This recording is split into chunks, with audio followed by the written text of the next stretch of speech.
So we're off. Seaman and Brabant squaring off. Seaman coming up with it. Mullo dumping it in on Peter Angelo for the first touch of the game. He steers the puck into the corner. Blair Scott for the Storm. They're going to set up and break out. Gets it over to Harding. Big Mike Harding just tips it off the boards and into the neutral zone, and Sheffield turn it right back in. Rick Brabant with the puck. Quick pass up to Gatto. Gatto to Harding. He's got a hard job, 1-on-3, but he tries to go wide, dead inside. Puck goes into the corner. Brabant picks it up, goes up to Newmeyer. Great play on the point there by Laxdal. Laxdal now with the puck. Quick shot into the basket of Peter Angelo, and he holds on to it. Both guys mixing it up on the boards, Newmeyer and Laxdal. And there we say Gary Laxdal is getting in the thick of it, and Newmeyer doing the job as the captain. No, I mean, Laxdal started off right. You know, like I say, he was in a slump, but he's pulled out of it. You see here, Derek Laxdal come down, looks to take the pass, doesn't see the option, but takes the shot. So Peter Angelo comes over to save.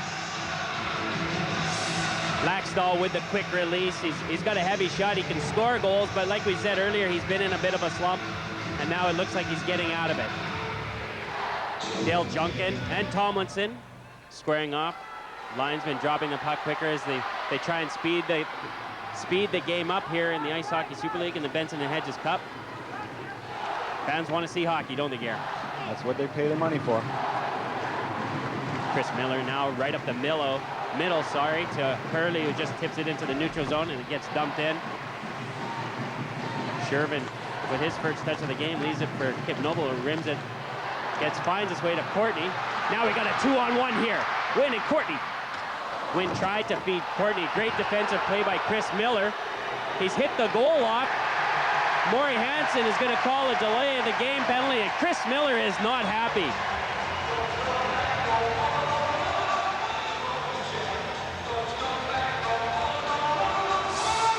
You see here on the rebound, Sheffield coming down, makes the pass over, gets stuck.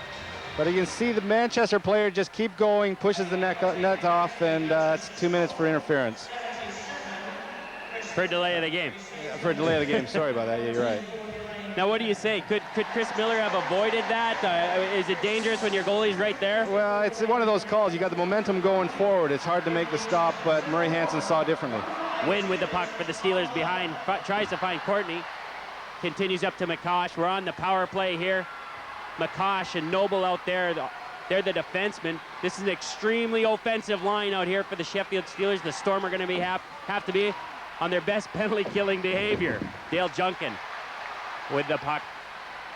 Finds Noble. Noble with a quick shot goes wide. Courtney picks up the rebound. He tries to find Noble quickly on the point. It goes out of the zone.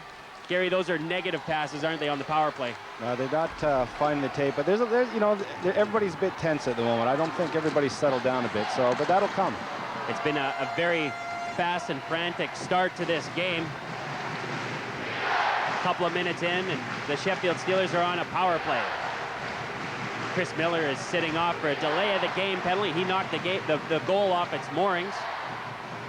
And now Jason Weaver gives it to Longstaff, who sends it back around. Gets up to the point, Mattier. And Clancy working it on the side. Clancy with the puck. To Weaver. Up to Clancy. Up to Mattier. With a quick shot. Deflection. Rebound. It's in the net. Maury Hansen definitely blew the whistle. He lost sight of the puck. Yeah, Hansen lost sight of it. And when any time a referee loses sight of it, then it goes down. Sheffield Steelers fans and the Sheffield Steelers are going to be upset with that, but you could definitely see from the deflection. It was close there. The deflection coming. Peter Angelo has problems getting it, but I think from that angle there, Hansen lost sight of it, and he had no alternative but to blow the whistle down. But obviously Sheffield were there to put it in, which obviously they contest. It's actually Manchester's Hoffman who deflected it in on Peter Angelo. Now Brabant. It's out there penalty killing with Allard. Gets it to Newmeyer, who sends it down the ice. Just got under 30 seconds to go in the power play for the Sheffield Steelers here in this B&H quarterfinal second leg. It's 6-6 on aggregate. It's all there for these two teams, these big heavyweights in the Super League. Shot from Clancy, backhand. There from this angle looked like it may have been offside, but the Sheffield Steelers getting the benefit of the doubt there, and Clancy with a good shot. Clancy took the opportunity there, got in, got a great backhand away, but Peter Angelo stood up big and made the save. Sheffield Steelers now, power play is over. The Manchester Storm are back to full strength, and they're going to try and string something together to try and pepper the Sheffield Steelers net.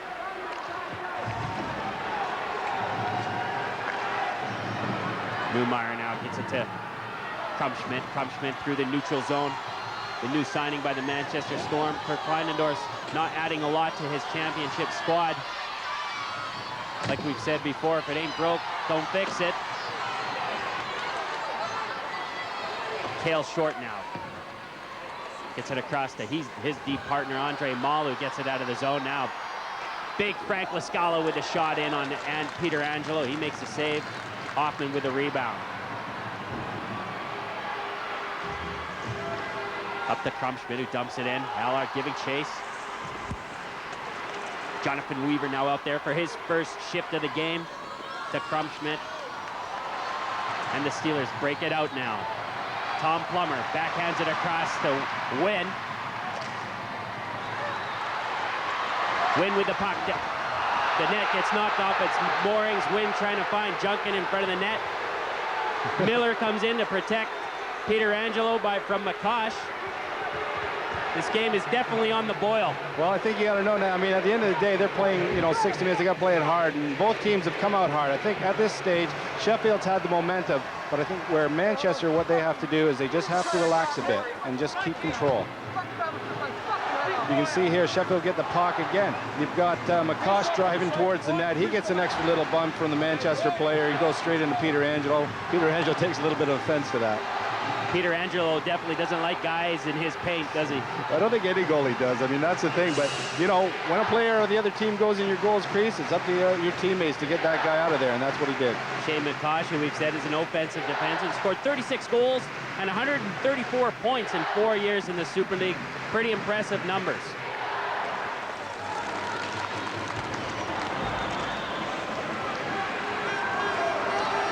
Jablonski just sends it all the way down the ice, and Mathieu picks it up.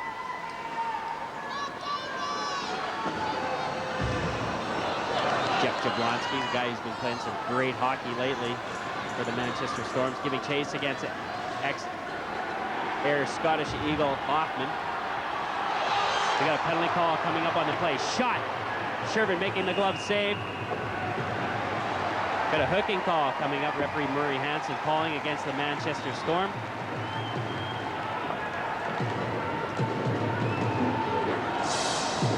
See here, Burbank carrying the puck out, loses it a bit, tries to get it, but Lack still gets a stick on him, and he gets a 2-minute call for hooking.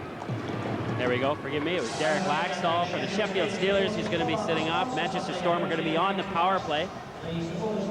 This will give us a chance to see what Manchester can do on their power play. They're sitting fourth in the power play stats with a 17.1% scoring average. So, they're looking to improve. They've been solid. They're average at the moment, but they definitely want to improve on this. And the one stat as well for the in the penalty killing unit is that Sheffield sitting way down in 8th, only a 72% on the penalty kill. So both teams going to try and get the power plays and their penalty killing, the special teams moving in this game. It's going to be very important, I'm sure. Now Jonathan Weaver across to Harding. Harding dumps it in, cross ice dump. Greg Gatto to give chase. Malo, the vet, can't clear the puck, and now his line mate does. Seaman helped him out there. John Weaver now. Bad pass to Gatto. Sheffield get control. Andre Malo pumps it down the ice. Peter Angelo going to play it for Tomlinson. Manchester all swinging now up the ice, getting some speed. Tomlinson gains the blue line. Halfway through the first period now. Score nothing, but 6-6 on aggregate. Puck goes out of play.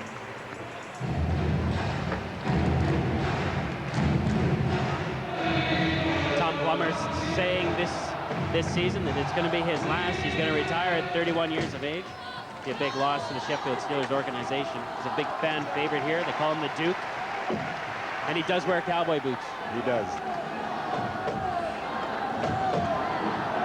Captain Troy Newmeyer for the Manchester Storm. Over the red line and dump. McCosh and Allard Now Tomlinson up to the point to Newmeyer. Back to Tomlinson. They're going to try and work it around and get that danger shot. Quick pass out front. No one's in the shooting position. Scott. Storm working it down low. Two speedy guys, Allard and Tomlinson out there. Now the shot from Hurley. He shoots. He scores. Big Darren Hurley, the guy who they used to plant in the low slot, snipes one. Darren Hurley, that's the man there. They used him in the slot. The rebound was there. The puck come out, and he got the shot. As you can see here, Manchester working it down low. Sheffield holding their box quite well at this stage, but they make the pass right out to Hurley, gets around, and just lets the shot go and beats the Sheffield Shervin. And now, Gary, you know, we were talking about Manchester just soaking up the pressure that they knew they were going to get from Sheffield, and here you go. They're 1-0 up and up on aggregate as well. Yeah, you need a break like that, Nick, and Manchester got that break, and they've taken advantage of the power play.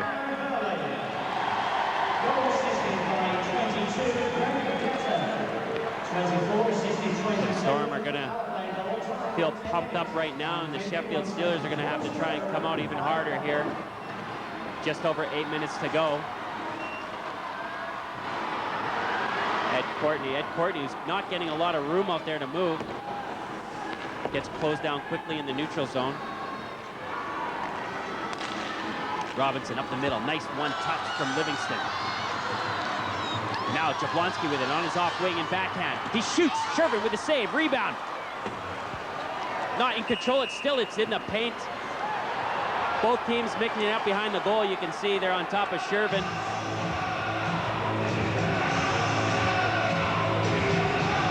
It's a heated up one, isn't it, eh? Well, it's been a congestion around these nets tonight, Nick, but that's where it's got to play. These games have got to be played around this net, and they've got to be sort of fighting for it, and you'll see here. But Manchester just moved the puck out nicely. They get the puck, and Jablonski gets a shot away. Shervin makes a good save. They look to find it, can't find it. All of a sudden, they stay on it. He's got it. The whistle goes.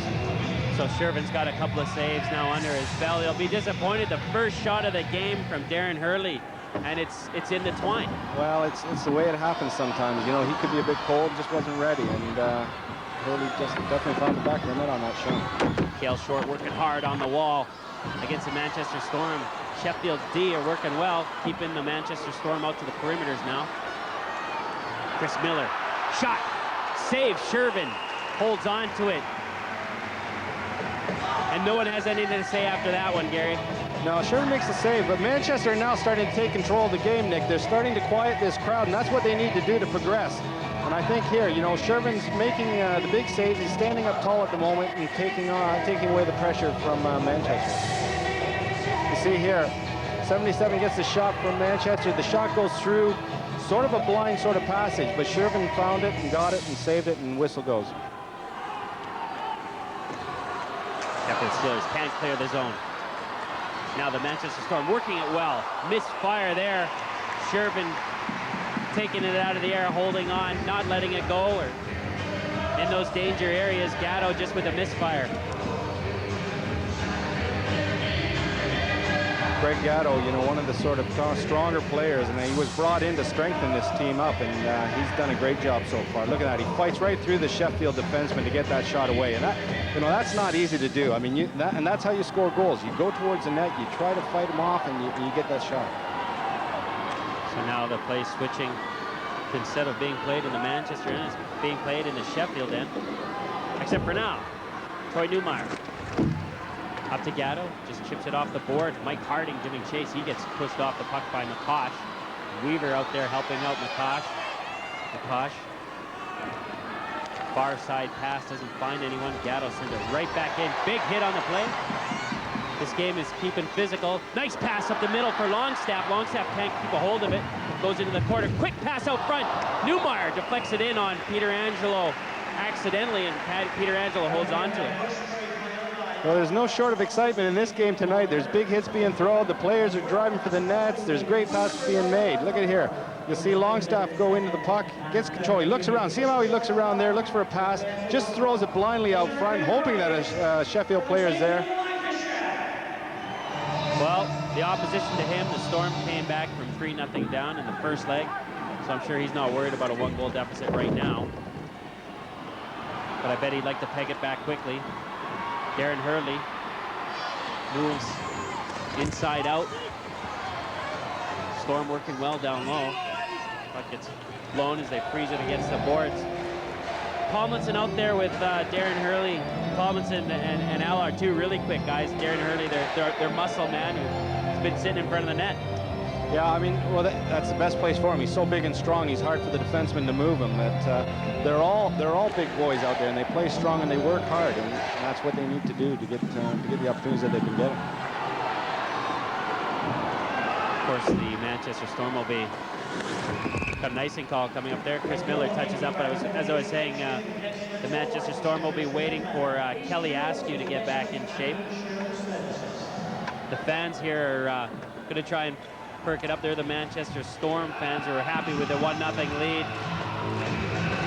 I was just going to say that these sides are the best supported in the ISL. They average over 5,000 people a game between them, and they're making a lot of noise here tonight. Bet you wish you could have got those in the hangar. I'd be lucky to just get a quarter of them in the hangar. We've said that before this season, have we already? Very much so. That's an old one. That's a tough place to play, though. And so is the Sheffield Arena here, but the Manchester Storm have a 1-0 lead in the first period in the second leg. Team's working hard along the walls. Rob Wilson sends it across. And the Sheffield Steelers just dumping it down the ice. Saying it's had a touch, so there's no icing on the play. And now Hoffman off the boards.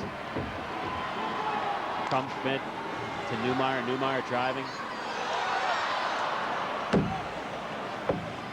Crumpschmidt with the puck for the Manchester Storm. Keeps it out to Jablonski. Jablonski can't get the shot away. And now they come out, the Sheffield Steelers trying to come out with it. Chris Miller stopping on the blue line as he stands them up.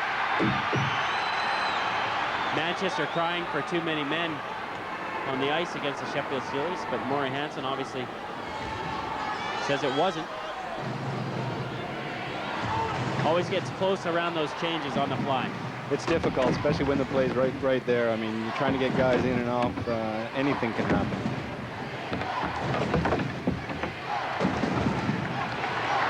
Both teams now, Gary, just kind of looks like they're just happy to get rid of this period and go and take a break.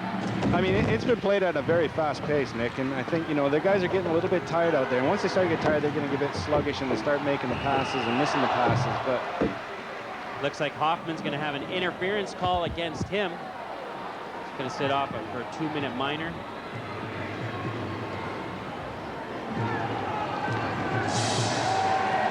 See here, Sheffield's in there. Hoffman's in front of the net, and he dumps the Manchester player and gets 2 minutes for interference. That's not a very smart play, especially at this time of the game and with a minute 53 remaining. Biggest problem is you shouldn't be taking interference penalties when you're going forward. And there's Matt Hoffman. He's going to be sitting off for a 2-minute minor, or unless the Manchester Storm add to their lead. Just under 2 minutes to go. Brabant wins the draw back to Weaver. Weaver who will be playing on the point on the power play. Manchester just mixing things up a little bit in the special teams.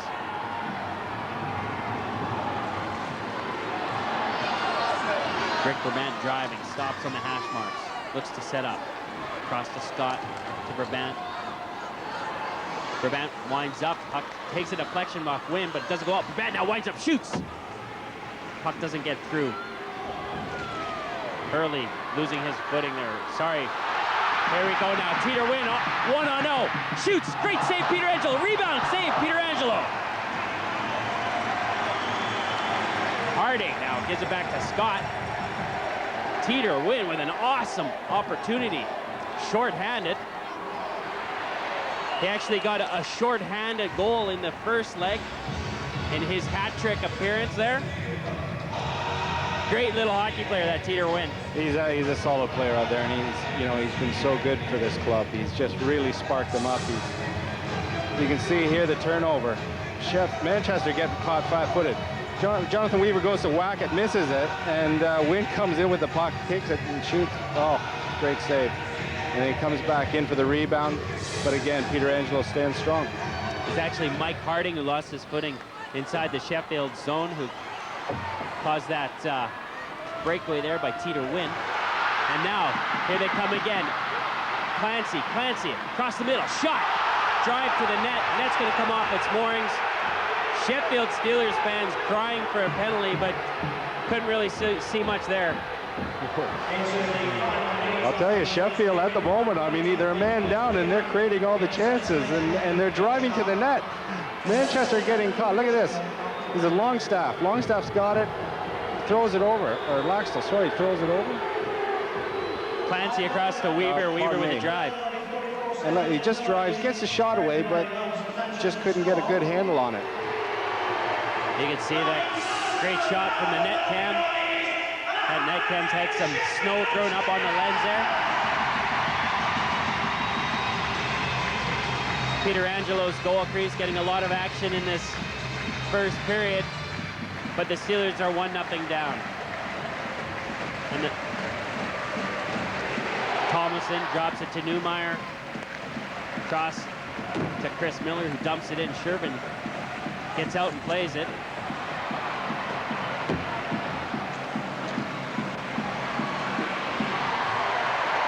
Tomlinson losing the puck. Manchester not setting up well on the power play so far. Allard to Tomlinson, up to Miller. Miller, quick one to Newmeyer. Newmeyer winds up, shot. He scores! Newmeyer with the howitzer, and it looked like it took a deflection.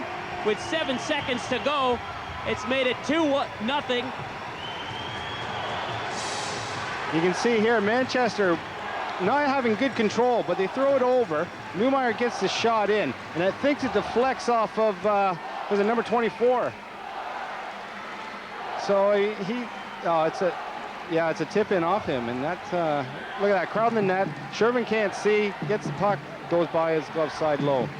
That's what you have to do on the power play. Set up for the big shot from the point, get guys in front of the net. And with 7 seconds to go, the Manchester Storm go 2-0 up after the first period, and that will end the first period of play. Well, the Manchester Storm fans will be happy. They're in enemy territory, and their team is up 2-0 and 8-6 on aggregate. Steeler Dan saying, hey, we'll see you in a second. Join us after the break. If it's anything like the first, it'll be a barn burner.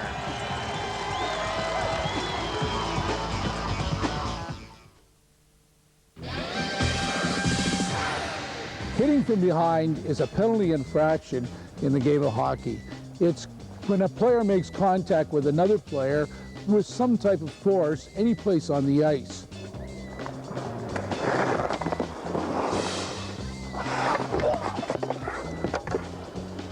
Checking from behind. Welcome back to this Benson and Hedges Cup quarterfinal, second leg at the Sheffield Arena. The Manchester Storm up 2-0 after the first period and 8-6 on aggregate. Darren Hurley with a couple of power play goals. This is his second. I want you to keep an eye on him. If we just freeze it right there, Darren Hurley gets the touch on the puck. He's also got Greg Gatto and Tomlinson on the doorstep, and look where the puck ends up. And that makes it 2-0 after the first period. The match facts for this one, 2-0 on the goal-scoring front. The shots on goal, however, heavily in favor of the Sheffield Steelers. The power play is going 2-1, but power play goals 2-0 to the Manchester Storm. And now it's time for the second period.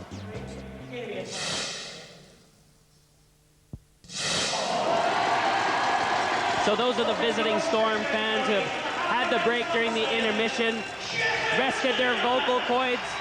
They're going to help their team along. You can hear the Sheffield Steelers fans in the background urging their team, willing their team to catch up in the second period here. They're 2-0 down, and Gary, both of these teams with a lot of experience and 40 minutes to go. There's a lot of hockey left, Nick, and you know, Sheffield are definitely not going to give up. They're still in this game. The vet, Andre Malo, rims it. Brabant keeps it in. Gatto working hard, but now the Steelers clear it. Here comes Rick Verman. Manchester trying to keep the Steelers fans quiet, but Gary, you've played in this building before, and you know that that's a very hard thing to do. Electric atmosphere here at the Sheffield Arena. They know that it's not over yet.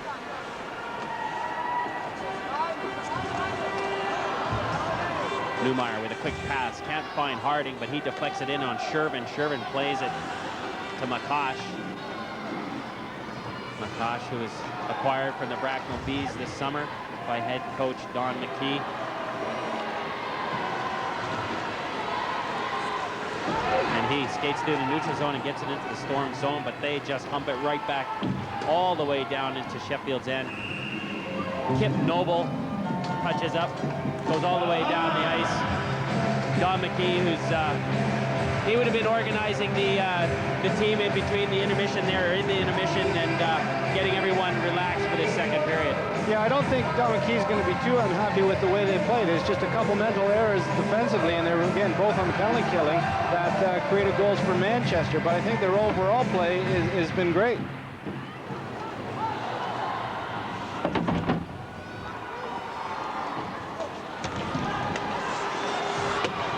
Seaman looking for some support, tries to find someone in front, and there we see that blind pass, and Manchester come up with it. Kelly Askew puts on the brakes. Kelly Askew still not looking as confident and sure-footed as he normally looks. Skating is his asset, and we know he's hurt his knee quite badly last year, and he's not back fully fit yet. 3-on-3, now a 2-on-3 as Newmeyer goes on for a change. Derek Laxdal, the ex-NHL player, sends it in on Peter Angelo.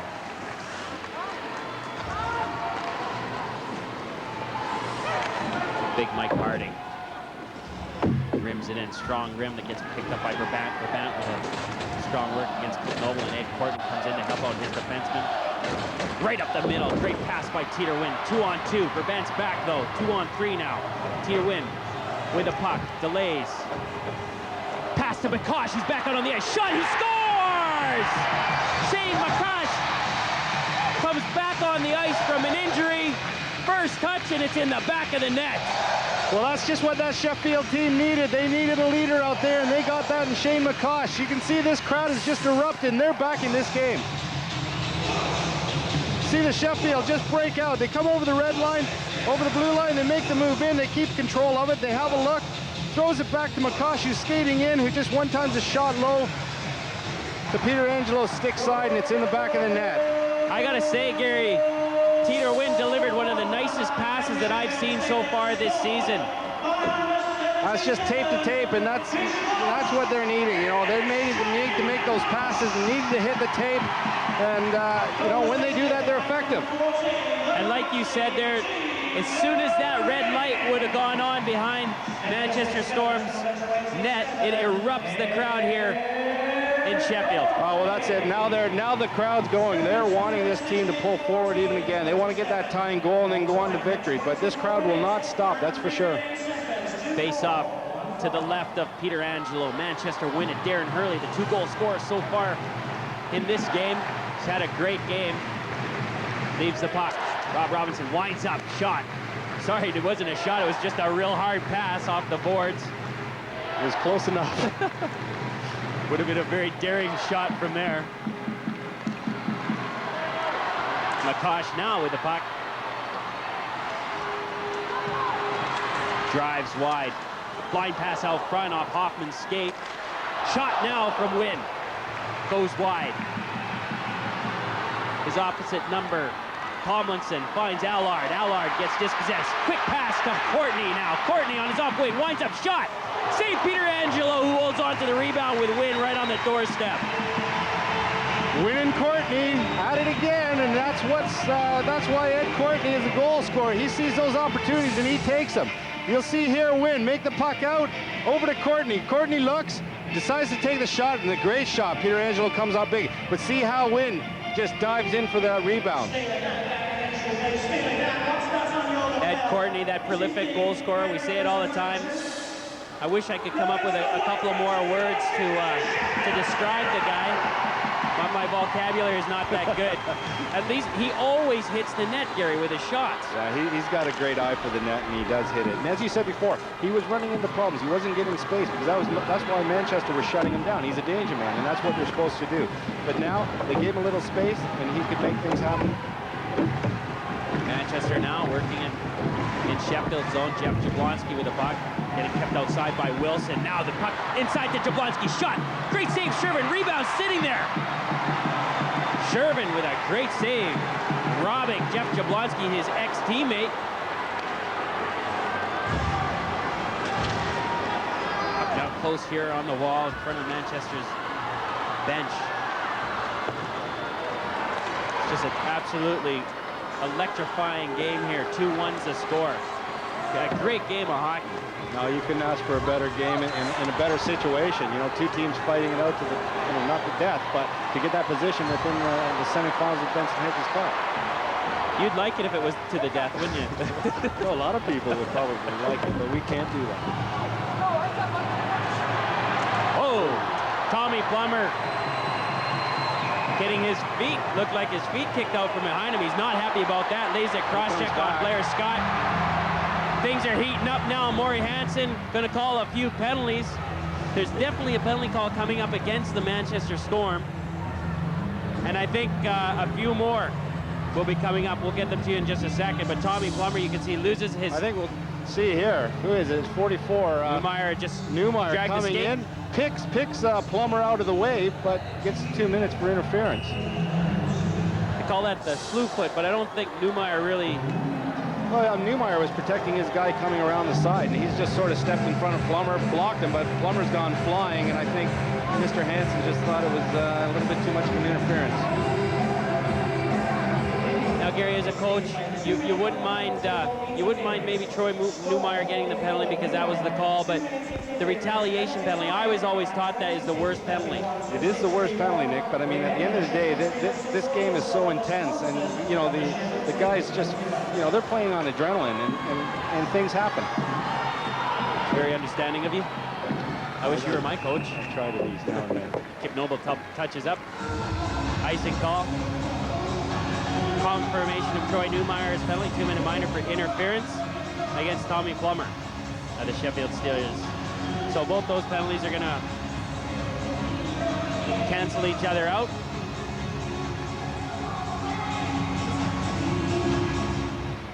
A wide open 4-on-4. Gary, you'd like to see 4-on-4, especially with these talented guys out there. Well, you got Sheffield who are very offensive anyway. They skate well. But you've also got Manchester again that can move the puck and get in position, and you know, they've got a lot of space to use that now. Teeter win with a great opportunity there from the low slot. His shot just goes high and wide on Peter Angelo. Peter Angelo, who we know is so solid out there, but Teeter win for the Sheffield Steelers, had that hat trick in the first leg. Yeah, Wynn was all over the place here. And look at that, he gets a pass right in the slot and just throws it. And that, you know, that come close. I don't know if that hit the post or not. Looked like it, but we wouldn't have been able to hear the ting up here because the crowd's so loud. Might even be able to hear it now because I can't hear myself. This is a great atmosphere. This is an excellent game too. Things are heating up. Harding with a shot, goes wide. Kept in by Robinson. Robinson who gets nailed on the far side by Longstaff. Dale Junkin and Blair Scott now. Blair Scott comes up with it. Another penalty call coming up on the play. This time it's going to be against the Sheffield Steelers. Harding with the puck across to Scott. One-timer. Great save by Shervin. And Mathieu touches up. And we've got Rob Wilson with a 2-minute minor for slashing. The captain of the Sheffield Steelers gets called for the two-hander. They basically, you know, Manchester getting control of that play on this 4-on-4 and working it down low. Manchester guys working towards the net. Wilson trying to defend and gets the stick out a bit and catches one of those Storm players. That's a rare occasion. We've got both captains of the teams, Troy Newmeyer, and there you can see Rob Wilson sitting out minor penalties. I was going to say they lead by example, but I mean that's not the right sort of terminology. I think, you know, at the end of the day, they're playing an intense game, and, you know, unfortunately things like that happen, and you do say, oh, penalties. So we got a 4-on-3 now. Just over 12 minutes to go in the second frame. 2-1's the score. 8-7 on aggregate. Tomlinson keeping it in to Scott. Tomlinson to Scott. One-timer shot, save. Great save by Shervin, in the right place at the right time. That's a great save by Shervin. I mean, basically now Manchester want to keep control of that puck. They've got a lot of time left on having a two-man advantage. And look at here, Manchester will keep control. They get the puck back, and that's how they're going to work it. They're going to work to that top slot man to get that shot, and then the rest of the players will crowd the net. Grant Shervin, of course, the ex-Manchester Storm. He's in here. He always wants to post good numbers against his ex-team. Any goalie or any player wants to. Well, you always want to come back and haunt your old team. Blair Scott keeping it in on the point to Krumschmidt. Krumschmidt now up to Scott. Those two working it back and forth. Nice pass to Tomlinson. Tomlinson shot. Doesn't look like it got through. And Seaman just sends it all the way down the ice. Peter Angelo's forced to play it. Krumschmidt now. Wheels up. Through the middle. Through the neutral zone. Purdy does well to keep his foot onside. Both teams, Plummer and Newmeyer, back onto the ice. Now it's a 5-on-4 for a minute and 10 seconds. Andre Malo. And Tomlinson fighting it out. Clancy keeps it in for the Sheffield Steelers. Doesn't have any help, no support there. And Rick Brabant picks up the puck. Newmeyer runs a nice pick. Gives Brabant some room. He gets the Jets on. Brabant 2-on-3. Now he's waiting for some support. Pulls up and waits. To Miller, to Brabant. Down low to Harding. Harding, quick pass out front. Doesn't find anybody. Clears the zone.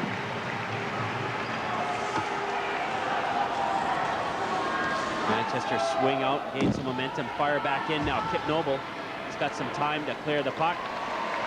No problem with that. Lifts it all the way down the ice. Peter Angelo forced to make the save. Hoffman up to Brabant. Brabant to Gatto. Gatto with some speed, leaves it for Jablonski. Jablonski winds up, shot. Whoo, that just goes over the net.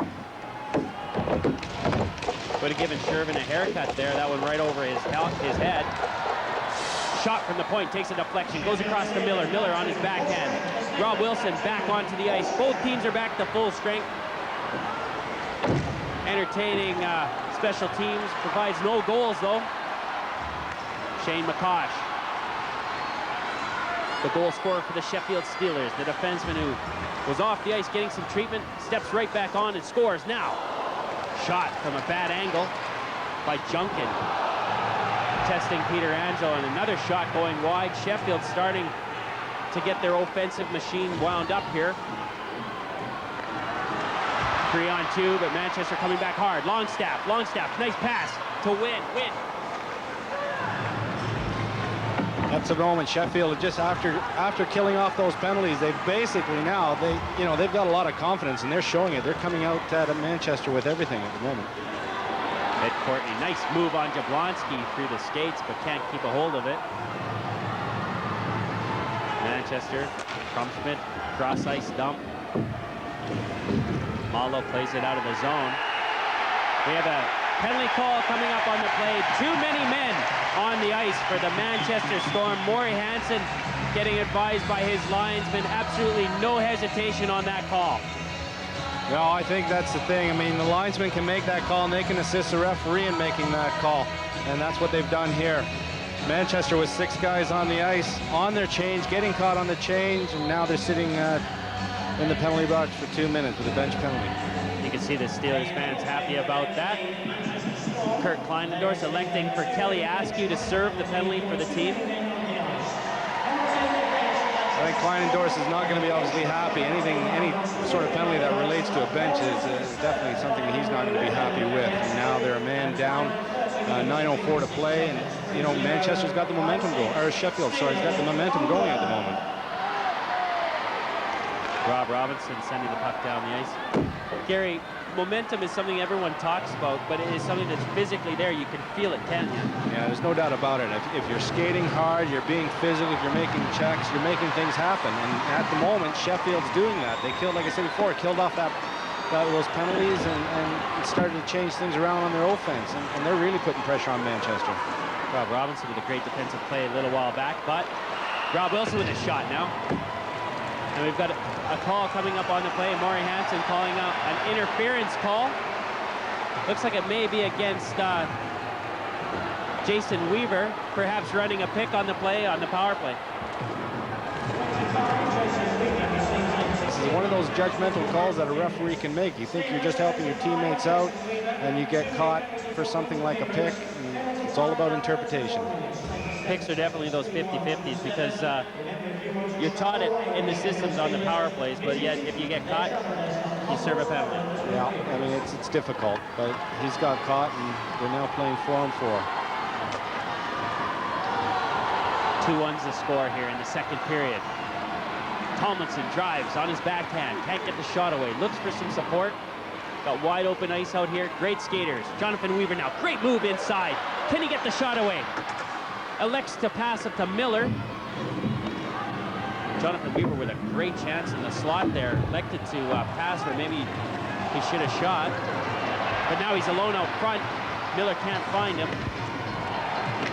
Both teams working hard in the perimeters. Rick Brabant.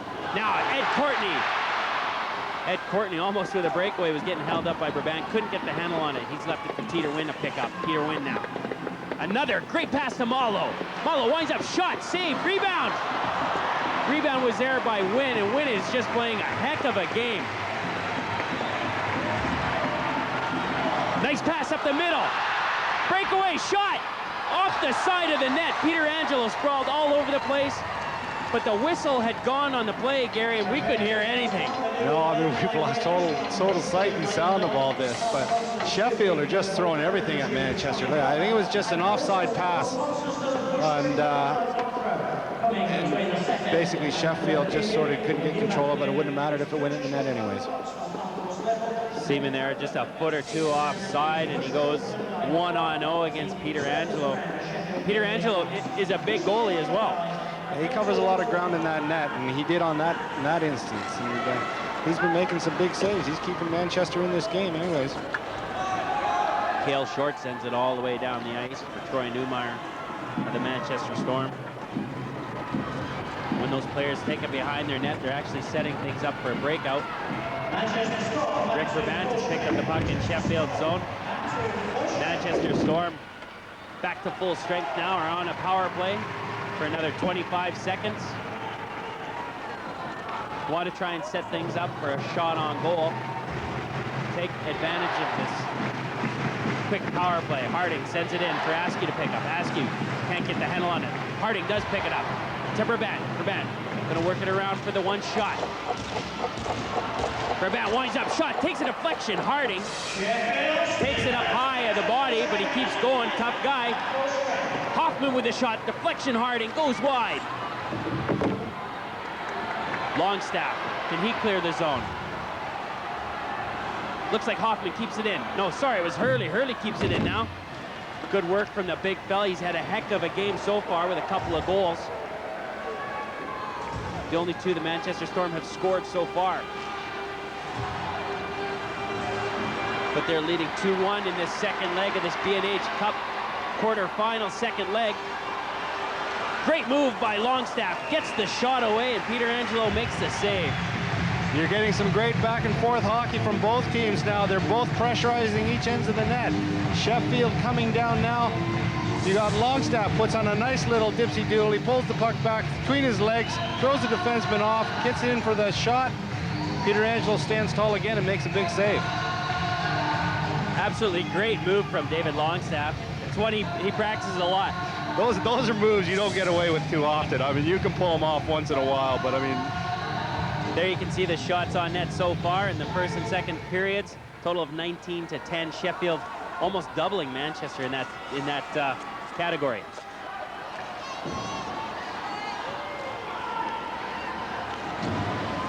Kip Noble. Kip Noble, Gary's. Well, Del Junkin with a shot. Gets deflected and goes wide. Sheffield working it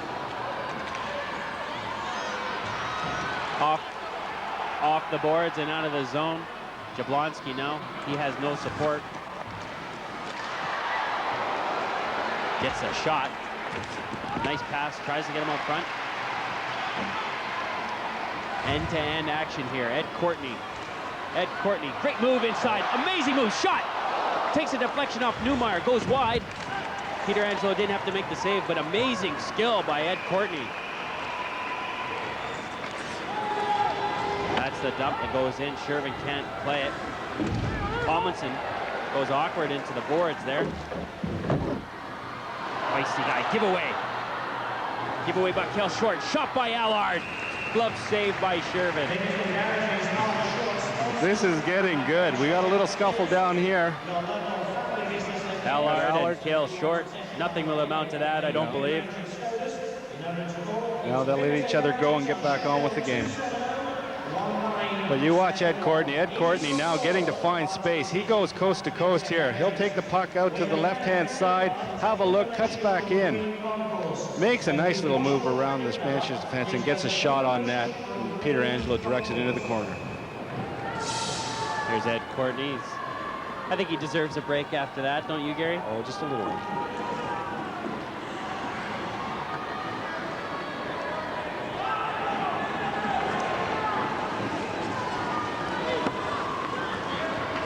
Great long pass now. Shot from Seaman. Peter Angelo saves, steers it in the corner. Like we've said before, great goalies can control their rebounds, and with that, they come out right away. Allard, the shot that goes wide. Rebound inside. Allard tries to spin and get the shot away. Can't do it. 3-on-3. Comes back the other way. Cross ice dump. Morin now just gets shoved into the boards very heavily, but he gets up. Now shot inside. Seaman just from nowhere had the puck on his stick in the low slot. Couldn't make it count. Hurley off the boards. Getting some space for his team to get a change on the fly. Wilson now. Nice pass up the strong side. But it comes right back out of the zone. Hurley dumps it in. Gets taken against the boards by Wilson. Shervin plays it. Nice little pass. Up to Longstaff, but he can't hold on to it. Now working hard down low. Longstaff comes up with it. A 3-on-3, but Rob Wilson is trying to join the play to make it a 4-on-3. Comes back to Wilson. Wilson shot! Just goes wide, or Peter Angelo made a save. I couldn't tell from this angle.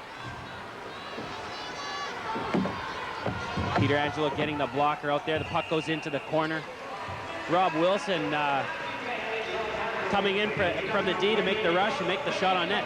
Yeah, Wilson, he has his moments. He can get into play just as quick as anybody else, and he gets a good shot away.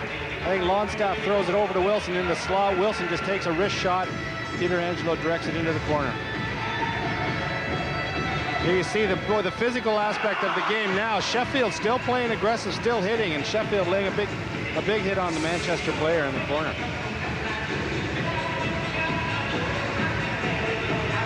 Wynn and Brabant facing off Manchester zone. Brabant wins it. He comes away with it, gets it to his winger Gatto. Nice pass. Harding can't hold on to it. Goes a little bit behind him into his skates. Sends it into the zone. Kip Noble now out high off the glass. Courtney trying to get it out. Sheffield's job right now, clear the zone. But Manchester chop it in on net. A little sand wedge shot by Harding.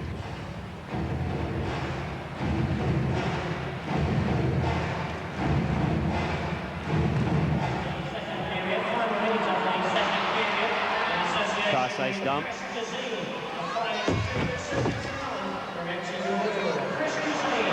A lot of interference in front of Peter Angelo's net. The puck gets cleared down the ice. Clancy has it for the Steelers. He goes cross-body to try and find Weaver. Longstaff's giving chase.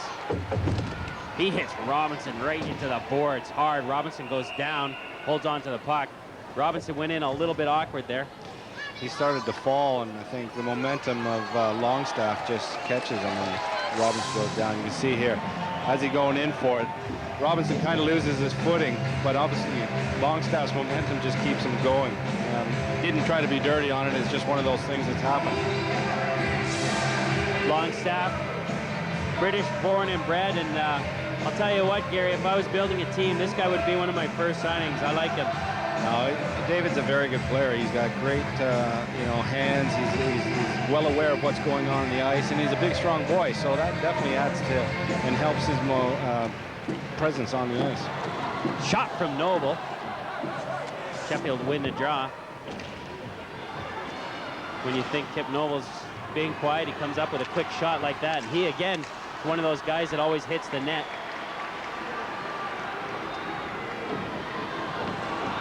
McCosh tries to find Wynn. Grabat with the puck, 3-on-2.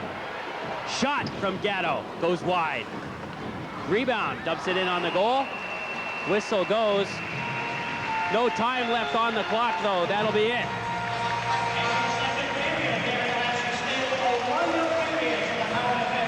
Don McKee, the head coach of the Sheffield Steelers, 1 goal down on aggregate. They've got it to do. They got 20 minutes to do it. Kurt Kleinendorf, he's got the systems. His teams are playing it, and he's looking solid. The score here is 2-1 at the Sheffield Arena, 8-7 on aggregate in the Benson and Hedges Cup quarterfinal second leg. Join us after the break for the third period.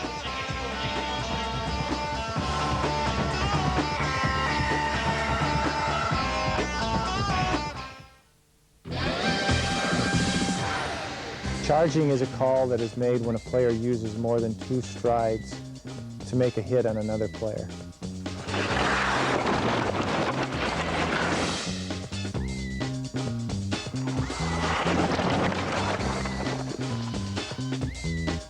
Charging. Welcome back to this Benson and Hedges Cup quarterfinal second leg from the Sheffield Arena. The Manchester Storm 2-1 up in this one, 8-7 on aggregate. The Sheffield Steelers pegging one back here with Teeterwin, the awesome saucer pass. He picks out Shane McCosh, who picks out the back of the net. Sheffield with a very great offensive period. They forced Manchester in a bit of a defensive shell. I'd like you to see what's happening here. Sheffield on the rush. If we just freeze it, look how Manchester are playing it. 3 guys across the blue line. Darren Hurley back to join in the play defensively. Sheffield's aggression is forcing Manchester to play tough defensive hockey. We can see a lot of that in the third period. You can see the match facts from the last 40 minutes so far. 2-1 on the scoreline. Sheffield heavily outweighing the shots on goal by 10. Penalty minutes going the way of Sheffield, as well as Manchester have 2 more power plays than the Steelers. The Manchester Storm fans are going to be hoping to help their team keep the lead in the third period, as we head to it right now.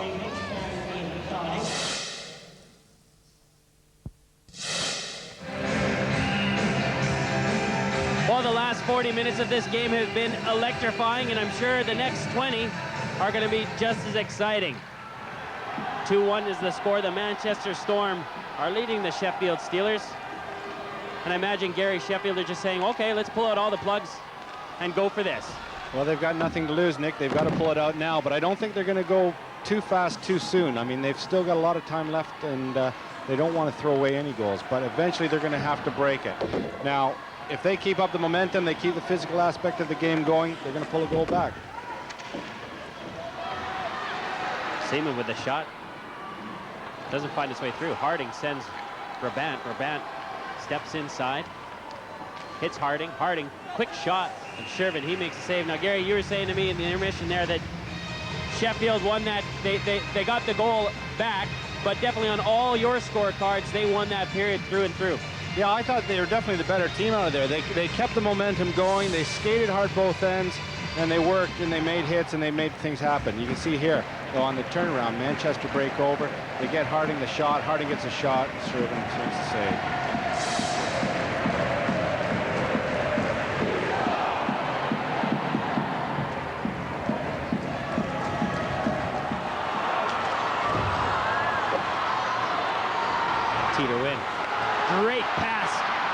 wing to Junkin. Junkin leaves it for Courtney. He's got Wynn. Great pass to Wynn. Wynn just can't get it down. But Malo now has a puck. He steps it in. It's not offside. Steelers with these flashes of absolute offensive brilliance with this line out there. Junkin with the puck now. He finds Courtney. Puck takes a little deflection off Allard. Allard back to Junkin. Junkin with the shot. That was Courtney back to Junkin with the backhand. Peter Angelo with a great save. You just know, Gary, when this line is on the ice, expect some great shots. Well, this line has been impressive, Nick. There's no doubt about it. They've made things happen all night long for the Sheffield Steelers, and they're keeping going, and they want that second goal bad. Clancy gets picked off, and it ends up to, oh, big shot, gets deflection, goes up into that big black curtain behind the Sheffield goal. Dale Junkin with an awesome opportunity here. Yeah, Courtney throwing it out to Junkin, who's standing all by himself, nobody around it. He gets the backhand in, but Peter Angelo comes up big. How about the way these guys are finding each other and reading one another? They're making passes on the tape, they're hitting them on the move, they're doing everything right. And, you know, you as your coach, you say, look, just be patient and get on with it. Shots on target, 25-19. But hey, you could just keep them coming more and more, but it's what you put up onto the scoreboard. And right now, the Manchester Storm are leading 2-1 with just over 15 minutes to go in this second leg. McCosh with the puck. Steelers breaking out. Gets picked off. Shot by Jablonski. Another great save by Shervin. Steelers guilty of a giveaway there. Not this time, though. They break out through the middle.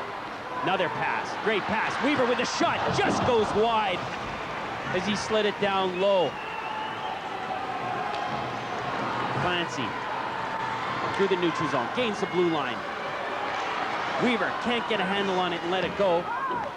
He has a puck now. Tries to find another line pass out from the net. Doesn't find anybody. Clears the zone. Both teams changing a few players out there. Don't go wholesale. Peter Angelo gloves it down. Gonna get a whistle. Crowd was moaning there, saying that Manchester had too many men on the ice, and Peter Angelo just grabs onto it.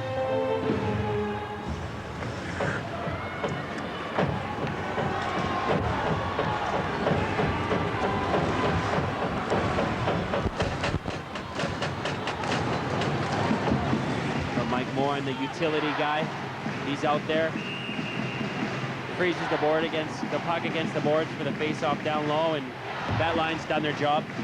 No, they've worked hard. They've just kept belting it in. They're just getting the puck in. They're trying not to sort of throw the puck away. They're just keeping control and taking the whistle if they have to. That's all they got to do. They got to kill at the time. That's not the problem. Sheffield's the one that's got to find the goals. And if Manchester can just hold on, then they're way to victory. Face-off in the Sheffield Steelers zone. Danger spot for them. Sheffield under the gun now. The rebound comes out. Shervin can't get a hold of it. And McCosh just sends it out of the zone. Manchester so deadly. They can score at any time, Gary, even in a lull. They can come out and put one behind you. Pass doesn't find anyone on the point. Newmeyer now. Newmeyer rink wide. Tries to find Harding. It goes off his skate.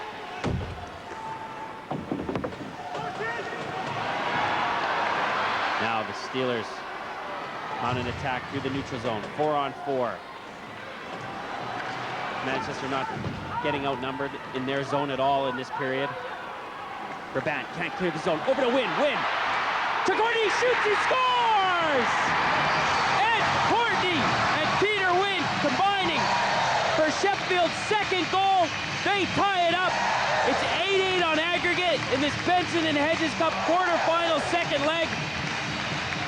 And Gary, I think the roof of this building just jumped up 10 feet, and I'm gonna go put a hard hat on. What a goal. Look at this play down low. The Fence keep it in. They throw the puck over to Wynn.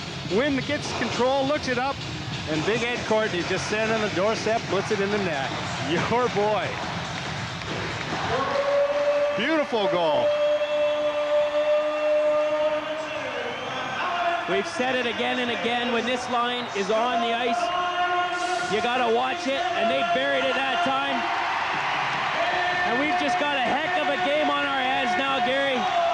Well, we were talking about this line all night long and how they were affected, and it was only going to just take a matter of minutes for them to click because they were making the right things. They were doing everything around the right end of the net, and sure enough, they've done it. Strategies are going to change a little bit now that the scoreline has changed. 8-8 on aggregate. Pass up the middle to Seaman. Got a break. Long shot. Good save, Peter Angelo. Robinson with the rebound. Gets it around now. Sheffield have it. Laxdal. Laxdal on the backhand. Shoots. Just goes over the net. Laxdal with a great opportunity to give the Steelers the lead. That goal giving all of the Steelers a little bit of a lift out there. Long pass gets picked off by Scott. Steelers still have possession. Ed Courtney winds up. Shot. Great save. TV save by Frank Pietrangelo. Says no way, Ed Courtney. That man Ed Courtney again, just rifling one at Pietrangelo, and Pietrangelo coming up with the glove. But he's on the ice. He's making things happen. Look, they move the puck wide here, and that's key. They got to stretch and they've got to push Manchester's defense over. Try to open something up and get those shots on net. Because if you don't shoot, you don't score. Pietrangelo with a great save.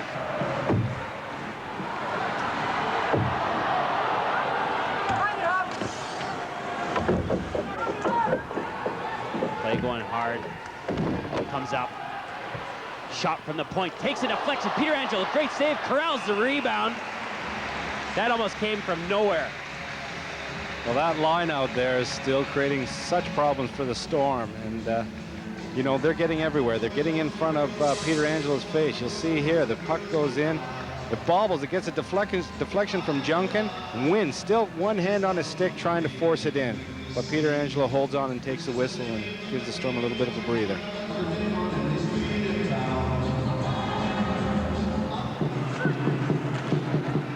Pass out to Robinson, who finds Harding. We got a 2-on-2. Long shot off the boards. Takes a bounce off the back of the net and into the corner. Rob Wilson picks it up. Captain of Sheffield Steelers. Doesn't find Longstaff, but carries on. News from the Sheffield Steelers bench is that Ed Courtney is in the physio room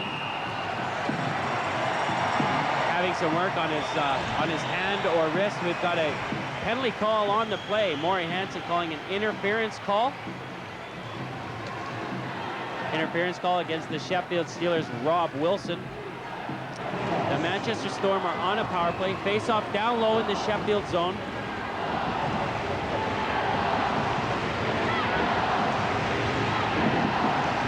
And Tomlinson can't win it. You see the Manchester power play performance so far.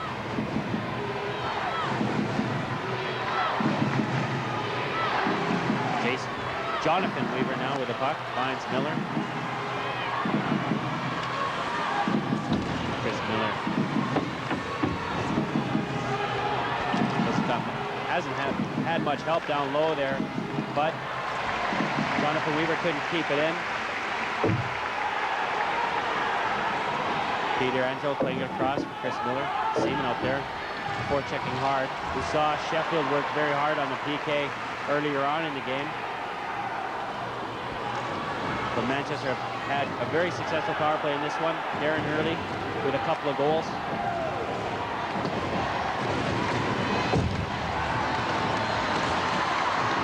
Play goes up high to Scott. He sends it back down onto the boards. Sheffield very physical in this one. It's been a physical game, Gary, hasn't it? Well, I mean, Sheffield is taking it to them. I think they've been the more physical of the two sides, and they're creating those problems. Manchester skate well, they move the puck well, and in a game that there isn't a lot of physical contact, I believe they're very effective. But once you start putting pressure on them, they tend to not be as easy on the ice as they would be. There you can see Ed Courtney coming back from the physio room. Obviously, that would have been a huge blow to Sheffield if he was gone for the rest of the game. But maybe he was just getting a hand or a wrist retaped. Yeah, it could be. I mean, it's anything like that. A bit of loose tape, bit of whatever, bit of ice, bit of spray. I mean, you know. But Courtney's a competitor. Obviously, he's not going to want to get out of this game, that's for sure. Just under 40 seconds to go in the power play. Sheffield going to dig hard to kill this. Manchester going to try and go for the game winner. Kip Noble picking it off in the slot. Newmeyer to Scott. Off the boards to Krumschmidt. Manchester now. Looping and getting some speed. Up the middle. Blair Scott.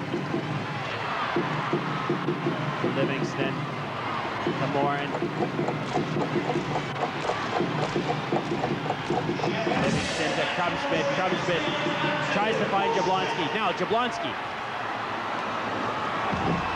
Jablonski up to the point. Blair Scott's going to wind up. He shoots. Save. Shervin. Shervin with a great save from Blair Scott, who's getting some attention from Rob Wilson. There you can see the Sheffield penalty killing. It's gone up to 71.1. They, you know, when you look now back, Nick, I mean, they come in, they had two sort of, well, with Manchester's two power play goals, Sheffield looked a little bit shaky, but they've killed a number of penalties off now in the meanwhile, which is going to make them grow with confidence. There's no doubt about it. It's the worst penalty killing percentage in the league. Mathieu.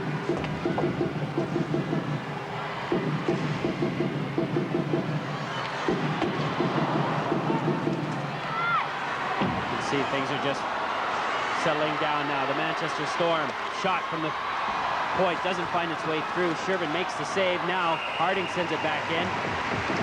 Things are getting frantic. They're both trying to get that goal now. I mean, the time's running out. We got 3:48 on the clock. But you see Manchester here throwing it back over to Robinson.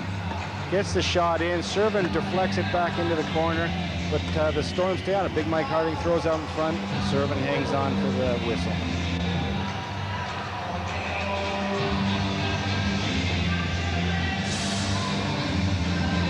There you can see Grant Shervin. And this one's got a 90.9 save percentage. Numbers he's not going to be too disappointed with. He's played a good, solid game. But somebody has to win and someone has to lose, Gary. Well, that's what this sport's all about. And we will have a decider at the end of this, one way or the other. These two teams have really slogged it out in this one. It's almost a shame that, that someone has to get eliminated. No, I think, you know, when you look at it, I mean, it's just all part and parcel of the game. They both played well. They both worked hard. The goaltending's been strong. And, you know, the people in this building are definitely enjoying this game. There's no doubt about it. Everyone's putting their hands on their chins.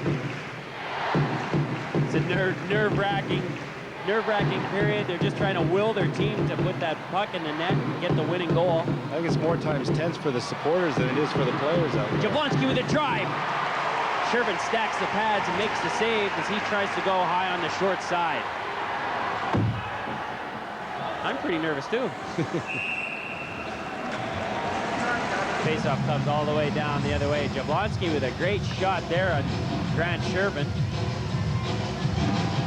Jablonski's playing well. He's getting those chances.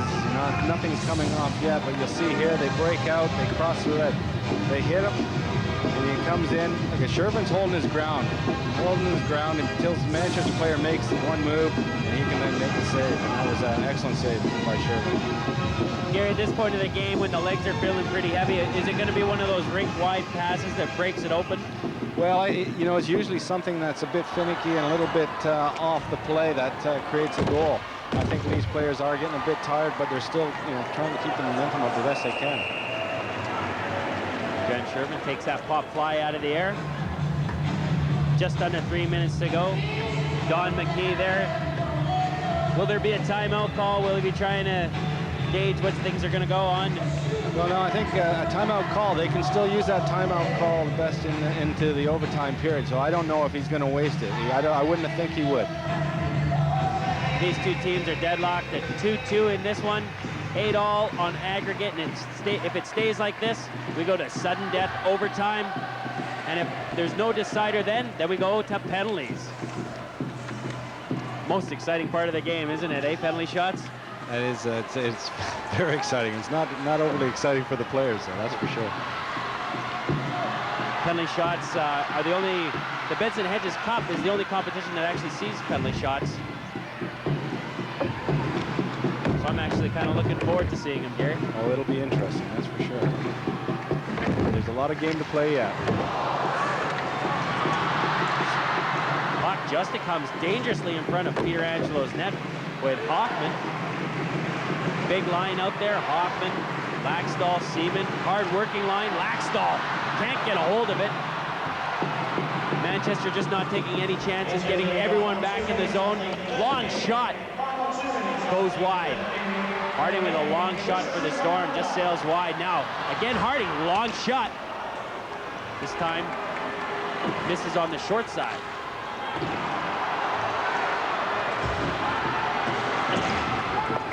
Shane McCosh with the puck, quickly backhands it up to Ed Courtney. Ed Courtney, 1-on-3, doesn't have much of an option in the neutral zone. Now, Krumschmidt comes up with it to Jablonski. Backhands in. Shervin has to be on his guard, and he holds on to it for the whistle. Coach Don McKee has called a timeout. Well, correct me. I'm sorry, I was wrong there, but I guess he just needs to sort of reassure with his team that's, look at, minute 14 left. Hold on to the defensive ground. Don't give anything up. Don't let them get into the slot area. Shut that down. Keep them all to the outside and let Shervin deal with the shots.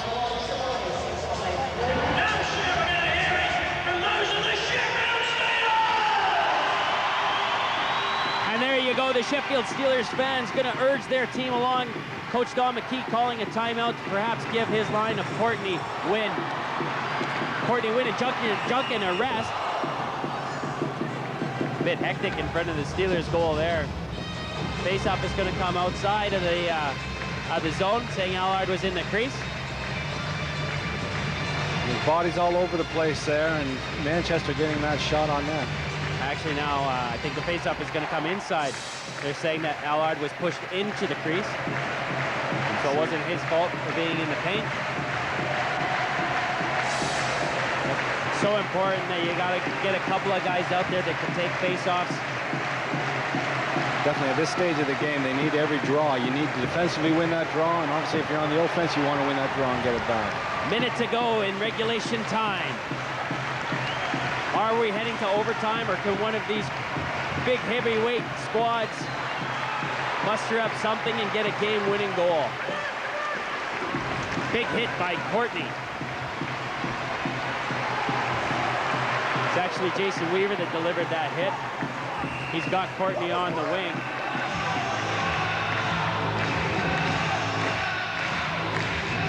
Faceoff's going to come down into the Manchester Storm zone. Manchester fans going to be chewing their nails. Well, I think at this stage, I mean, everybody's chewing their nails, even me. So, but I think, when you look at it, the situation now, you're coming into a very important face-off. There's 35 seconds left on the clock.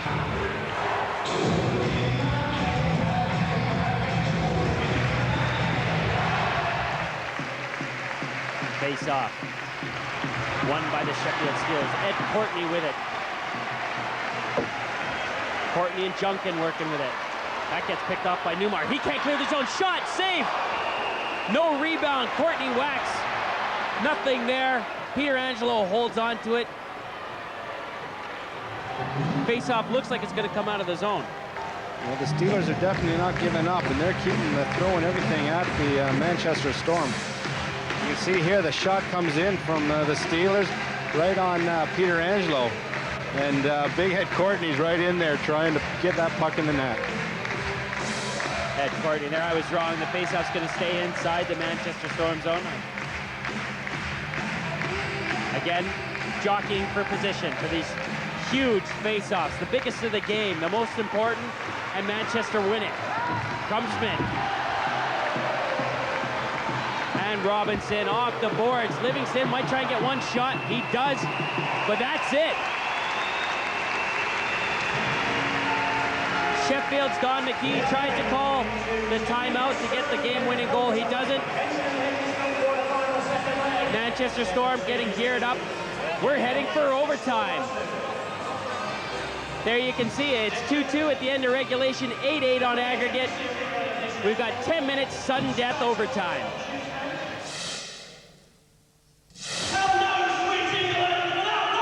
Kirk Kleinendorf and the Manchester Storm had the 2-goal lead. They need one to win it. The Sheffield Steelers pegged it back to even it up. They need one to win it. It's sudden death overtime, 10 minutes. And this is what hockey is all about, folks. This is, Gary, where they made up that saying, we'll sell you the whole seat, but you only need the edge. There's no doubt about it. Everyone here at the Sheffield Arena are just sitting on the edge of their seat. It's been an absolutely thrilling 60 minutes. I don't think you could ask for any more from these teams. They've given everything on it, and the crowd have appreciated it. They're getting into it here. Those are the Sheffield Steelers fans, renowned for their little clapping and dancing. And they're going to try and help the Steelers win this one. Supporters, players, it doesn't matter who you are. You're going to be sort of sitting on the edge, and you're just nerves. I know it'll be just shaking for everybody out there. You're shaking now, eh? I am, yeah. Here we go. Shot. Great save by Peter Angelo. Peter Wynn getting fed by Junkin right in the slot. Peter Angelo with a great save. That was a first opportunity. Gary, we can see from up here the ice is pretty hacked up. It's going to play a big part in this 10 minutes. Yeah, you're playing 20 minutes. Ice is getting soft. But if we look here at this shot, Peter Angelo, Wynn right in front of the net, gets a good clear shot. But Peter Angelo gets the blocker up and makes a great save. You can see a shot of that ice, Gary. Like you say, hacked up and a bit wet. Well, as I'm saying, yeah, before, it was just, you know, as it gets hotter in here and they're skating for more on it, it gets softer, it gets more snow on it. It makes it a little bit more difficult for the players to control the puck. Sheffield win the draw. Pass all the way up to Jason Weaver. He steps inside, tries to find Longstaff. Longstaff can't get a hold of it. Good defensive play by Hoffman. And the puck comes all the way out. Longstaff can't find Mathieu on the point. And Wilson sends it right back in. Sheffield clear the zone, send one in, get possession. Weaver with an opportunity there. And Clancy across to the other side.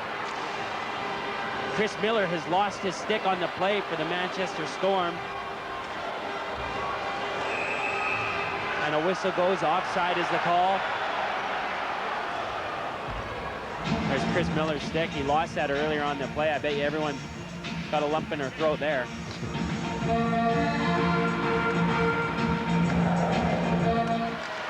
Quick shot by Hoffman off the draw. And Seaman now has the puck. In the office, tries to find someone up front. Sends it around back behind Peter Angelo's net. Robinson finds it though for the Storm and sends it around to the far side. Sheffield keep it in.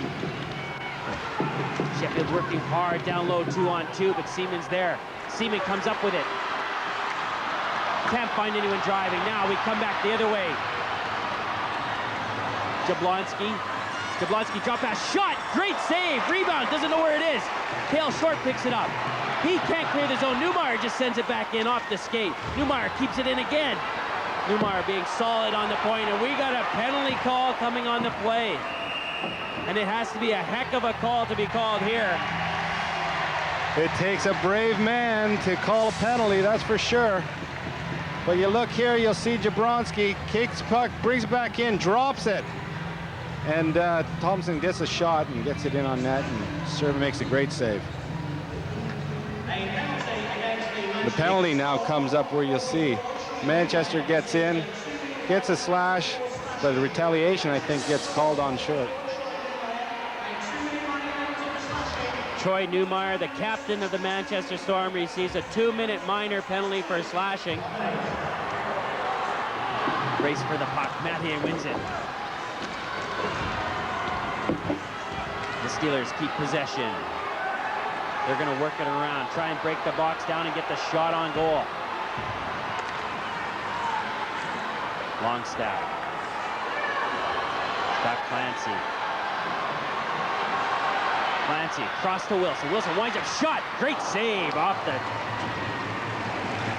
the toe of Peter Angelo. Great save, Manchester. clear the ice. Sheffield still on a power play. 45 seconds to go in the Sheffield power play here. In sudden death overtime.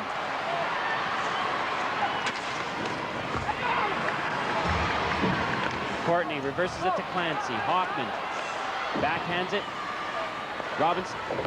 Wilson does a good job keeping that in the zone, but Sheffield look a little tired. Manchester can't clear it.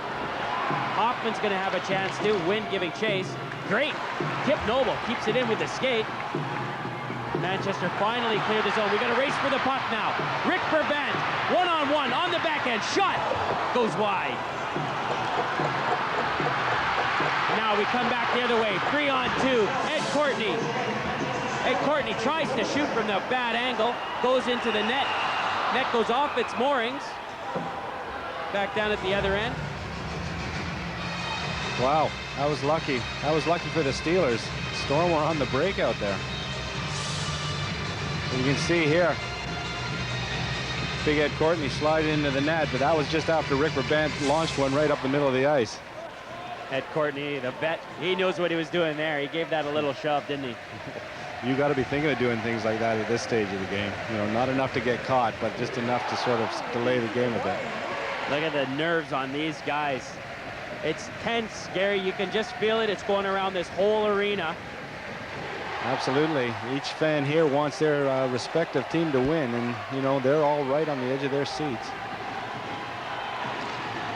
And I'm sure if Don McKee could sprout a gray hair, he would.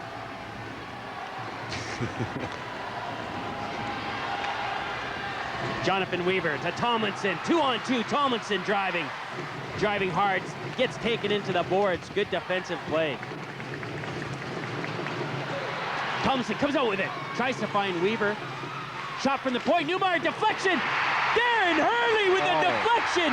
He scores.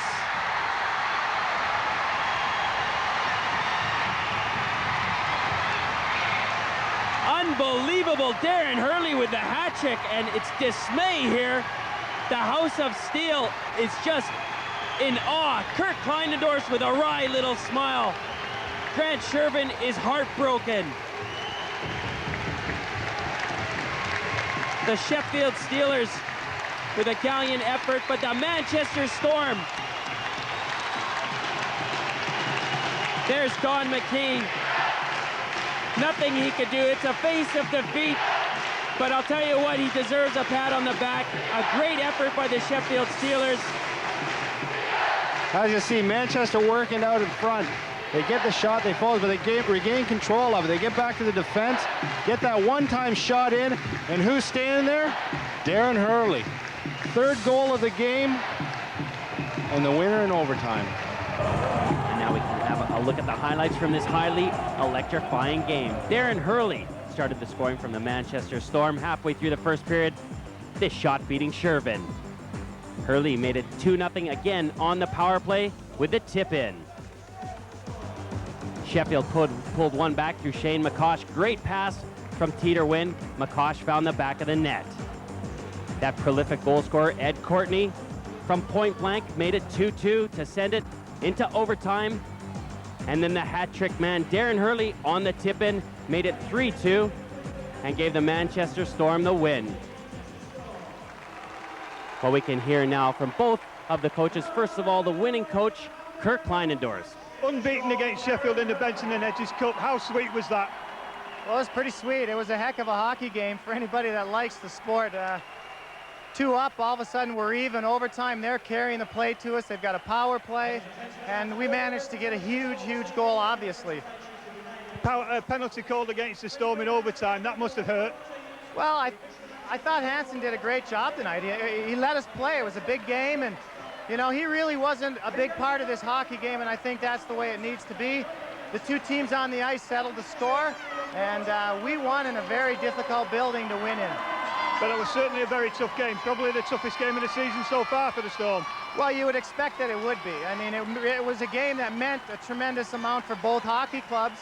The Benson and Hedges is a great competition. Everybody wants to go to the dance. Only one of these two teams was going to get there, and fortunately for us, it's going to be us. And so 8 games against the Sheffield Steelers here, unbeaten in this building in the Benson and Hedges Cup. That's a very special record. Well, it's not an easy building to win in. So anytime you can come in here and win, whether it's Benson and Hedges or Super League, it doesn't matter. It's not easy to win in here, and I'm very, very proud of my guys. You must be very disappointed at having lost that game. Steelers played a very, very strong game tonight. Well, I have to congratulate Manchester. They came into our building and stole a game from us, and that was a good team effort from them. But I was very proud of our team. I thought we played a great game tonight. I thought that most likely the most disheartening was the goal in the first period and the power play that was called back, and it ended up really impacting on the outcome of the game. And that was the biggest factor that I think we were concerned about. I thought we played well enough to win the hockey game. I thought we deserved. I thought Teeter Wynn had a great chance in the overtime and could have put it away, but it wasn't in the cards tonight, and that happens sometimes. And I can't be critical of our team at all. A couple of breakdowns that happen, and that's going to happen against a good team like Manchester. 2-0 down at the end of the first period, Don, and 2 power play goals. Was that disappointing for you at the first break? Well, it was very disappointing in the fact that that both of the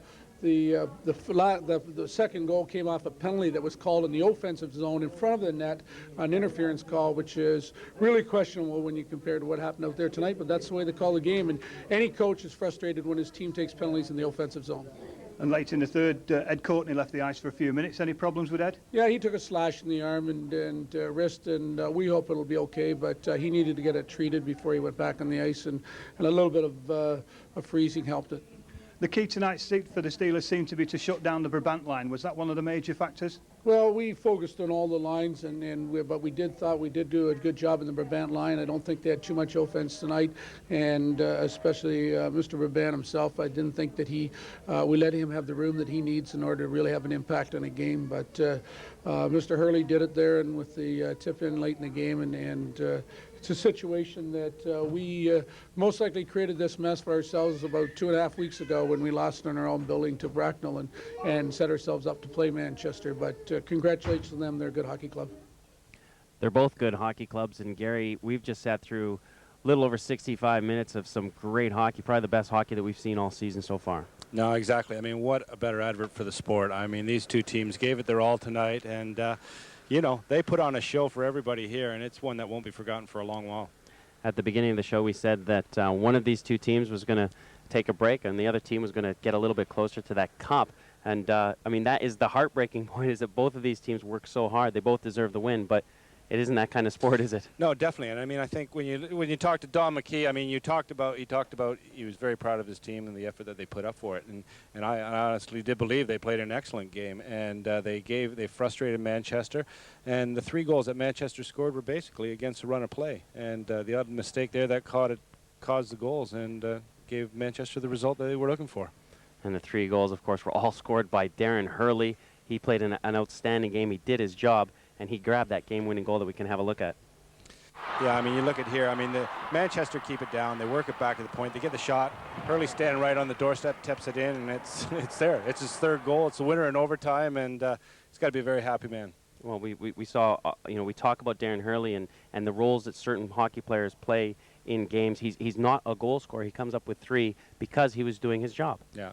I mean, he had 2 goals coming into tonight's game out of, I think, the 7 games that he's played. And he's just got 3 right there. And like I say, he's won Manchester a berth in the semifinals. Okay, well, thanks a lot for joining me, Gary. Thank you. Well, we can have a look at all the Benson and Hedges Cup quarterfinal, plus, of course, the semifinal draw and a reaction from the coaches. But first of all, it's time to announce our competition winner. We asked you, who did Nottingham beat in last year's Benson and Hedges Cup final? The answer was, of course, B, the Ayr Scottish Eagles. Congratulations to Mr. Kay Baxter from Fife in Scotland, who wins a VIP package to this year's final here at the Sheffield Arena.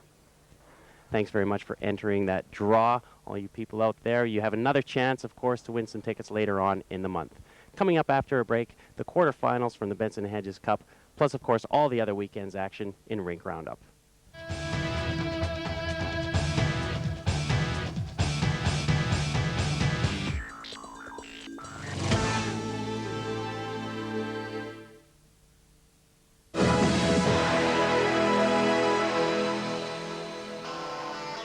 The Manchester Storm are a step closer to the Benson and Hedges Cup finals. They're through to the semis as they beat the Sheffield Steelers. Darren Hurley with the hat-trick goal in overtime, giving them the 9-8 win on aggregate. The Benson and Hedges Cup quarterfinals were decided over the weekend, and we have the semi-final draws coming up in a moment. But first, Des Corkill can take us through all the weekend's action in Rink Roundup.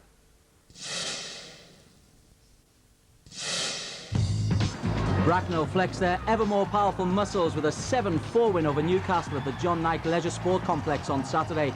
Taking a 3-goal lead from Wednesday's first leg, this tie was over by the time Colin Ward's second goal hit the back of the net after just 13:38 of the first. Thereafter, the Bees used this game as a chance to try one or two offensive tricks. Chris Brandt's method was power.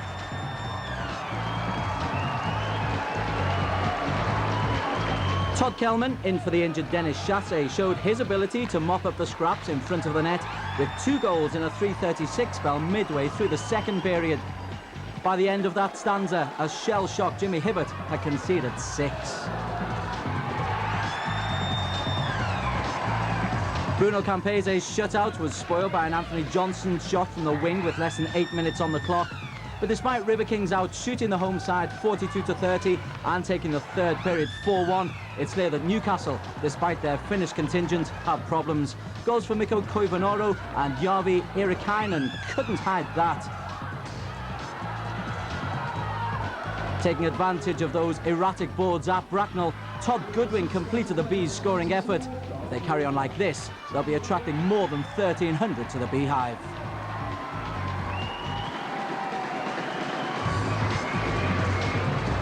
It would have taken the most remarkable transformation for Cardiff Devils to have failed to join Bracknell in the last 4. Leading 6-1 from the first leg against Nottingham, Cardiff made sure of a semi-final berth with early goals for Todd Gillingham and eventually Nicholas Barkland for his first Devils goal.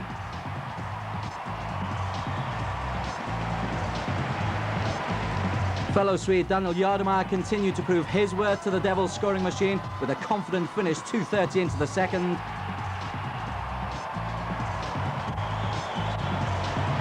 Stevie Lyle picked the puck out of his own net for the only time just 30 seconds later when Brent Bobick tapped in at the back post. But with Panthers obviously low on confidence, Cardiff made plenty of openings. Doc Durdle from the blue line for a power play strike. Before Jardemeyer endeared himself even further to Devils fans, going coast to coast and beating 4 players and netminder Jarkko Kortasoha on the way. The netminder had a torrid time, 23 shots, 7 going past him. Nicky Chin with number 6 on a 2-man power play.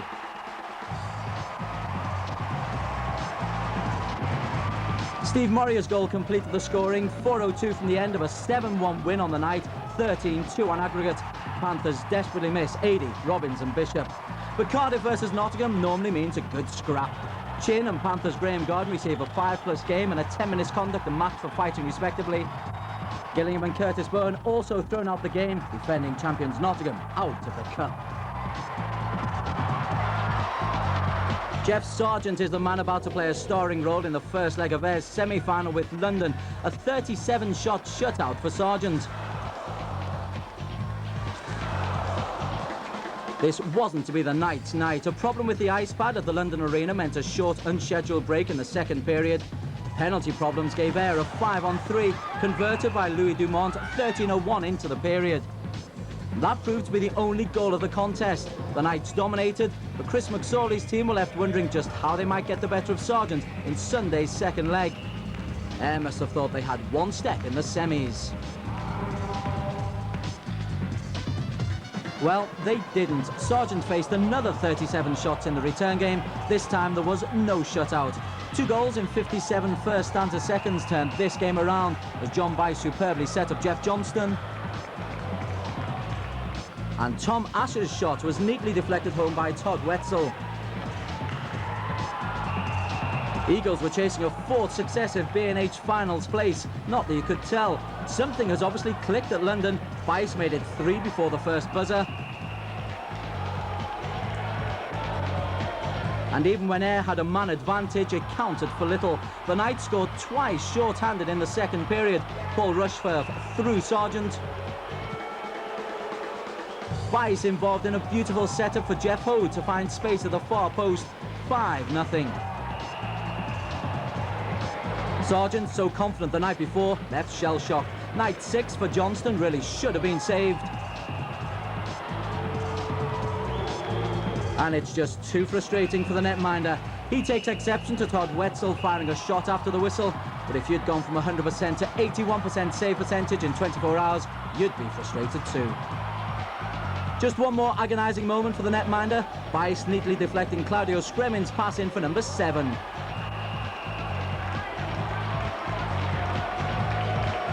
Trevor Robbins with a 26-shot shutout for the Knights. They're through to their second straight semi-final.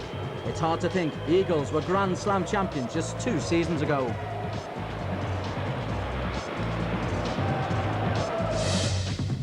So here's confirmation of the Final 4. The Bracknell Bees go through to their first ever B&H Cup semi-final, joined by Cardiff, Manchester and the London Knights. The semi-final draw took place in London on Monday evening. Representatives from Cardiff, Bracknell and London came to witness the draw. Manchester were unrepresented due to their European commitments. Brian Story, Secretary of the ISL, will now make the draw for the semi-finals of the Benson Hedges Cup. Brian? Number 4. Manchester Storm will play Number 2. Cardiff Devils. Number 1. Bracknell Bees Number 3. will play London Knights. So that's how the semi-final draw shapes up. It's Bracknell against London, and the Cardiff Devils go up against the Manchester Storm in back-to-back games. It's a tough draw. It's going to be an interesting series. It's going to be a difficult series. Last year, I think Manchester and Cardiff had a lot of great hockey games. Most of the games were decided by 1 goal. So it's gonna come down to a 6-period game really, and we can't afford to have any let-ups. We're gonna have to play each period, in a defensive manner. And I think Manchester have a lot of firepower on their hockey club. They're very, very fast. Obviously, they're very skilled. So yes, I mean we're gonna have to defend in a good manner all over the ice, not only in our end, but we're gonna have to play a strong neutral ice game. It's gonna be interesting, and again, as I said before, it's going to come down to defense, and Manchester are strong in the defensive area as well. So it's going to be a good series, I think.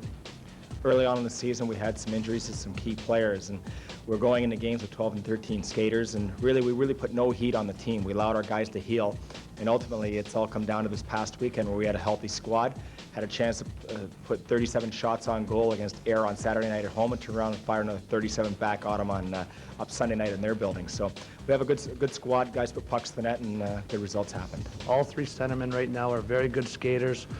They all have good lateral movement, and our defense are a lot better, or a lot more solid defensively than last year.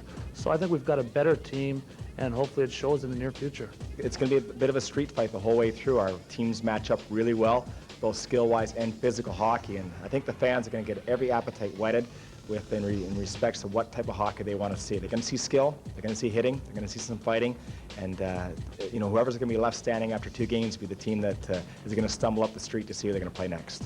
I think the games are going to be very evenly matched. Both teams are very evenly matched. We've played twice. Both games are very hard-fought games. It's good for the fans. It's nice and close. The travel won't be a problem. We'll have a lot of supporters supporting us. I think that's very important, especially in a 2-game series. It doesn't matter what happens the first game. It's at the end of the second what their total score. So we're looking forward to playing London. It's going to be a good game. To have a chance to win the Benson Hedges, it truly would be something that would just put this whole organization in a state of euphoria. Bracknell have been in the hockey world here long enough without some. Everybody's working hard constantly 12 months of the year, and I think it's our turn to win something. We're working hard, and hopefully it comes our way. In Manchester in the Super League, Bracknell's Brian Grave created a bit of history on Sunday, shutting out the Storm for the first time in their own plush barn. He was the rock for the Bees to make the rest of the league sit up and take notice. His 2-0 win was no fluke, though the pipework did rescue Grave on the one occasion he was beaten. A lovely marker for Dennis Chassé gave them the lead midway through the game.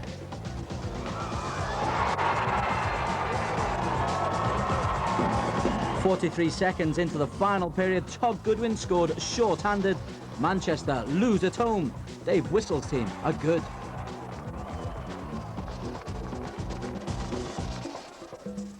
One other league result on Sunday, which saw the Sheffield Steelers earn 2 points after a 4-1 victory over Cardiff. That means they go top of the Secunda Super League, although they have played more games. Bracknell move into second spot after their victory over Manchester, which means the defending league champs slip back to third. One midweek fixture for you, that's on Thursday when London take on Cardiff, and on Saturday Sheffield travel to great rivals Nottingham in a bid to stay top of the table. On Sunday, Cardiff travel to Ayr, that's a 6:30 face-off.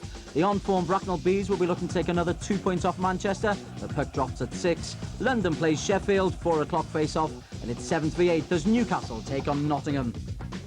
This Sunday, Sky Sports travels to Ayr for our first chance to catch up with the all-time leading British point scorer, Tony Hand, playing for his new club.